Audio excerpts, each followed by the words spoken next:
everybody, in my makeup organization video I said that I would be doing a tutorial on how I did the Rhett and Link logo nails that I did.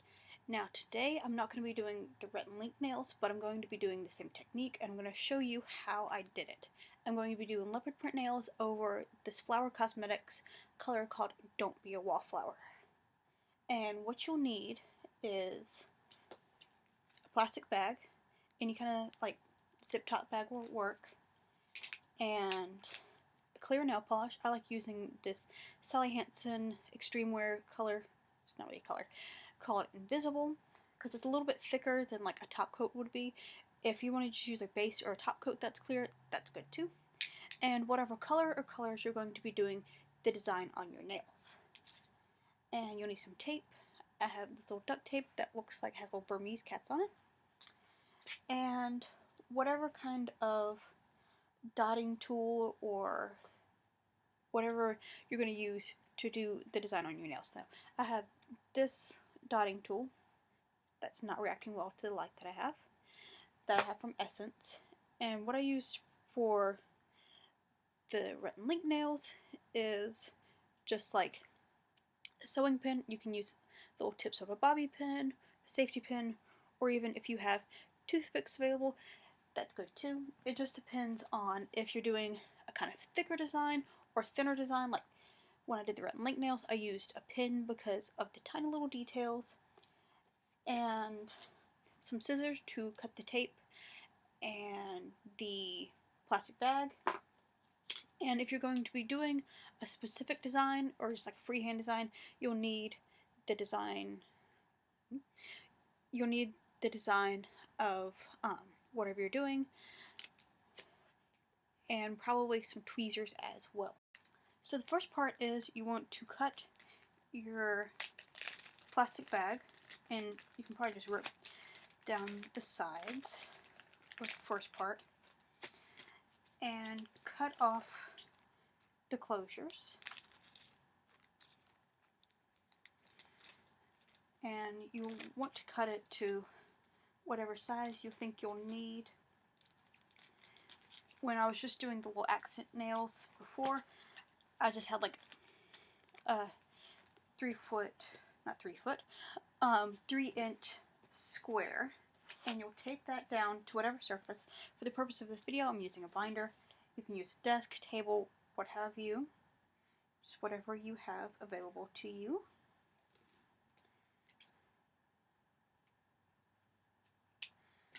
Now, I've never tried leopard print nail, so we'll see how it goes. And what I did is just tape it down all the sides, make it kind of tight too. And you'll want to use tape that is kind of laminated or just regular Scotch tape, because when I tried to use washi tape, the colors of the washi tape kind of bled into the white nail polish that I was using, and I had to start over because the washi tape I used had a little bit of red in it, and it was making my white nail polish kind of pink.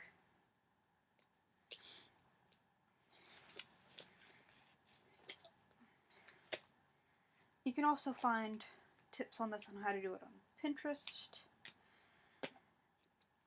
but I'm more of a visual kind of learner and learn better by watching instead of just pictures. So you have your little square here, or rectangle, whatever size you need, and put a few coats of, I think I used like 3 coats last time, of your clear nail polish on, however big or small you need it, because if you're just doing an accent nail, you don't need that much on there. And make sure it dries in between coats.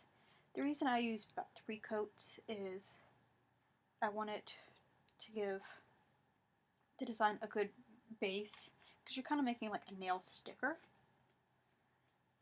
So you put your coats on, wait for it to dry a little bit in between coats,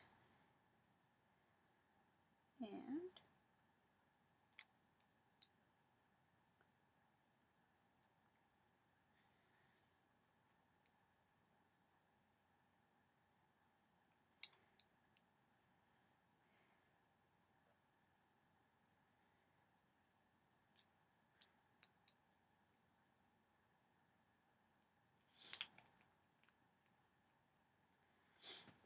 So since I'm doing all of my fingers, you can't see of course, but I went all the way across the plastic. And I'll see you in a few minutes for when we get to the design element of this. I'll see you then. Okay, so I have my 3 coats of clear nail polish down, and I forgot to mention why you wanted to use tape that won't bleed into your nail polish.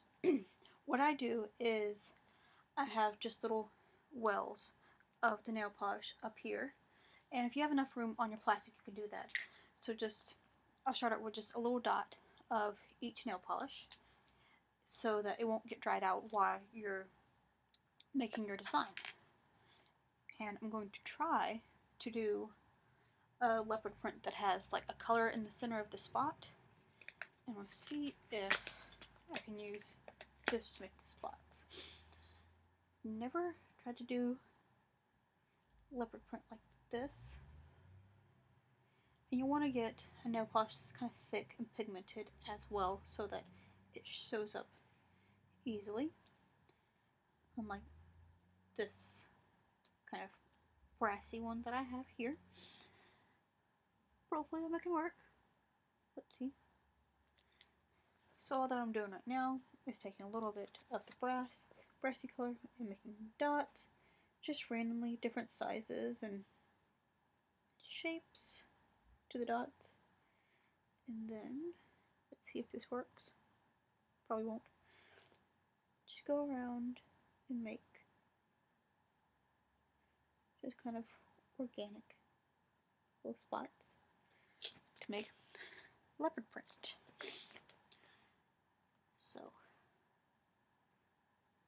as I do this part, which will probably take a good few minutes to finish this, I'll see you in a few minutes to do the final part of putting the nail stickers on your nails. And the reason I like doing this is, if you're like me, you can do things great with your dominant hand, but when it comes to painting your dominant hand with your non-dominant hand and trying to do designs, my left hand just kind of fails me when that happens. And so this is an easy way to do designs on your nails. And also, if you mess up with the nail stickers, you don't have to take all your nail polish off as if you were doing this directly on your nails. So if you're doing this technique, let me know what designs you're doing, and if there's any way to show me a picture, maybe in the comments leave like Twitter or Tumblr or whatever, and I'll go look at them. So a little tip for when you're doing your design is to not really drag whatever tool, is to just kind of dot, and so then you don't have to really go over any little missed places. Because if you drag the tool, you can get little, how do I explain it? You can get little spots where the nail polish was dragged and it'll be an empty place. So it's easier if you dot it on. I also found out that it's easier to do the spots ahead of time and then go back and do the inside spots as well. So I'm about halfway finished. I'm going to let this dry, and then we'll go on to the final steps. Should be fun.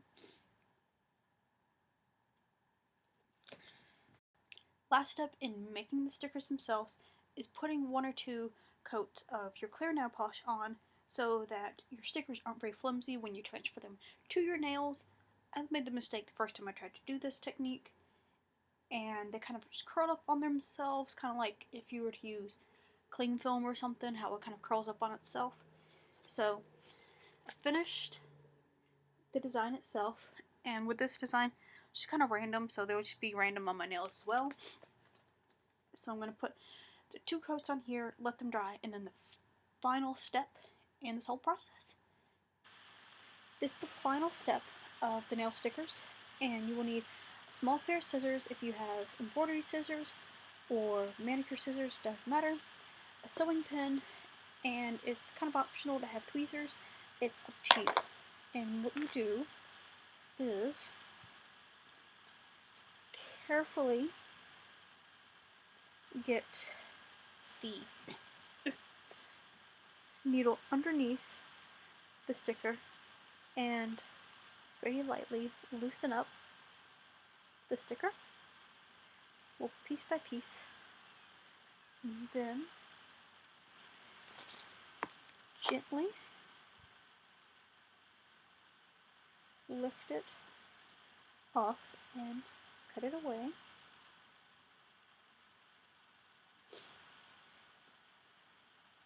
And just place it on your nail and try not to stretch out the sticker too much. Just place it on your nail, and then when you've cut it down to size and have it where you want, just put a top coat on it and you're done. Do make sure that before you get to this step that the art that you made is completely dry, because it'll be kind of gummy when you try to put it on your nails and lift it up. Other than that, thank you for watching. Sorry for the crappy lighting, but I didn't feel like doing my whole setup, so the lighting I have right now is just my phone in front of the computer, but I knew I'd need light for doing this and showing up all the steps. Thank you for watching, and if you have any suggestions of how I could better this, if you're doing this yourself, let me know what you're doing. I'll see you next time.